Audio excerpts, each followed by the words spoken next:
100%. That cut that bit out. That sounded terrible. That sounded terrible.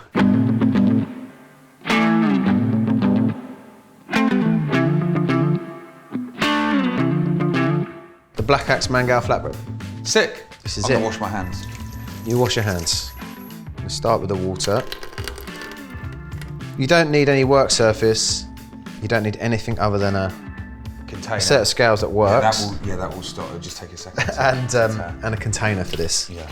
And you use like full fat milk, like blue milk? Full fat milk. If you're vegan or lactose intolerant, you can just use water. Oat milk works really well. Yeah. I put the yeast in. It's about 10 grams. That's 7 grams, but fresh yeast. So if it's instant, you like yeah, half it? About half. Yeah. Some people don't put salt in until like the second turn. I would rather just have the salt in there. Is it Polish or Palouche? I don't know. Polish. It's nice and active anyway. And this is, just for clarity, this is like 100% hydrate. This is like flour, water and yeast. Flour, water, yeast. I always make more starter than the recipe needs, because what it does, if you make the exact amount of starter, you're gonna run into trouble. You have to get all of that out. Also, if it, like ours, if it spills over, then you've lost a bit. It's not the end of the world. A nice active starter will float on top. So 350 grams of Polish into it. Yeah. And the milk and the water, do you just use that like room temp? Is it cold? Is it out the fridge? Depends how fast you want the bread to go. So I generally use cold because we're going to bulk ferment this overnight in the fridge. If I want to accelerate the process any, I use a touch of warm water just to get everything going. I'm just going to incorporate the Polish into the liquid. So zero the scales off. So this recipe comes from Tartine Bakery in San Francisco. We've obviously adapted it over the years, but the root of the recipe is from Tartine. Just plain white flour. We're going to put a bit of strong white. There we go. Done. And then same amount of wholemeal. And that's it. Sweet. And then just get your hand in there and mix it.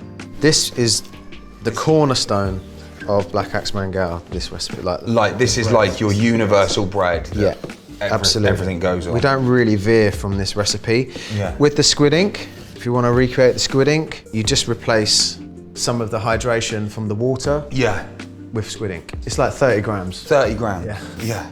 This method works for me. Everything goes into one thing, all measured out on one set of scales. So I'll leave this about 45 minutes. Yeah, and sponges are clogged up. Matted. Yeah, especially the sponges. They don't like dough. They like But a thing that I do every now and again, if I know I've got a lot of dough to wash up, is I put a sieve over the sink. Right. And I rinse the tubs out over the sink, over the sieve, so then it doesn't go down your drain. Put the glue in the bin. If you let it dry out and then punch it, it all comes out. But it's just don't leave it drying out for a week, because that really annoys the wife. Okay, yeah, stick a lid on there for me, bro. And that's it. So this has been sitting there for 45 minutes, and now it's time to turn it. You go 1, 2, 3, 4. Let's do one for luck, just to smarten it up. Just repeat that every half an hour. Once you've done that, put it in the fridge. Leave it till the next day when you can portion it. We've got dough we made last night. Yeah. It's about 12 hours bulk. Yeah. You can leave it longer if your fridge is nice and cold. Obviously, the longer you leave it at a lower temperature, the slower the rise, but the more flavour you'll encourage into the dough. Yeah. It will continue to rise. Once you portioned it, you've got to leave it in the fridge for at least 6 to 8 hours. Right. Or overnight. Yeah. Like, it will look completely deflated when we put it in here. Yeah. And then it will slowly start to. And you don't need to ball this, like a lot of pizza dough recipes, people ball them, don't they? No, you don't. What you need is a little bowl of water. So the water will kind of stop the dough from sticking on your hands. You can portion it to however you want. I'm gonna do 160 for today. For the squid ink, it's a smaller dough, a smaller bread, so we'll do 100 grams. If one's a bit smaller, you can just add a bit like that. Yeah. Because there's so much hydration in it, it will re-homogenize and rise, so when it comes, you'll see it. Just look like one. Yeah. There we go. So you just continue like that. Perfect, man. So we get these in the fridge? Yeah, get them in the fridge. So this has been in the fridge for 12 hours. Yeah. You can see that. You can smell it as well, man. The homogenisation has happened. There's a nice bit of activity there. Yeah, I like to do it on a tray because then you don't end up with flour everywhere. But as I said, you don't need to get this out in advance. You don't need it. Doesn't need to sit out at room temp. You can just get it straight out of the fridge. Straight out of the fridge, straight onto a tray, top it, bang it in an oven. Yeah, happy day. So there you go. That is sick. Let's make some flatbreads. Yeah, sure. So where do we go from there now?